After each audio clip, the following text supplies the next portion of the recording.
Barwada marketing yard અને highway ઉપર જિલ્લા ટ્રાફિક શાખા અને આરટીઓના સંયુક્ત ઉપક્રમે અકસ્માત નિવારવા માટે સ્ટીકર લગાવવાનું આયોજન કરવામાં આવ્યું હતું।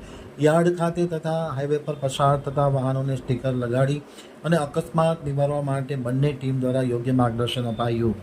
બરવાડા આમતક ન્યૂઝ બ્યુરોમાંથી ચિંતન વાગડિયાનો એક વિસ્તૃત અહેવાલ। બરવાડા ખાતે આજરોજ બોટાદ જિલ્લા આરટીઓ તેમજ બોટાદ જિલ્લા ટ્રાફિક પોલીસના સંયુક્ત ઉપક્રમે અકસ્માત નિવારવા માટે રેડિયમ સ્ટીકરો લગાવવાનું એક આયોજન કરવામાં આવ્યું હતું। બરવાડા ખાતે બોટાદ જિલ્લા આરટીઓ તેમજ જિલ્લા ટ્રાફિક દ્વારા સંયુક્ત રીતે અકસ્માત નિવારવા માટે રોડ સેફટી અંતર્ગત આજે એપીએમસી તેમજ હાઈવે ઉપર વાહનો ઉપર રેડિયમ સ્ટીકરો ચોંટાડી વાહન ચાલકોને અકસ્માતમાંથી કેમ રક્ષિત થવું તે અંગેનું વિસ્તૃત માર્ગદર્શન આપવામાં આવ્યું હતું। બંને વિભાગના વડા અધિકારીઓ ખાસ ઉપસ્થિત હતા અને તેમની ટીમ દ્વારા બરવાડા એપીએમસી યાર્ડ ખાતે અને હાઈવે પર જે નીકળતા વાહનો ઉપર સ્ટીકર લગાડી ચાલકોને અકસ્માત નિવારવા માટે માર્ગદર્શન આપવામાં આવ્યું।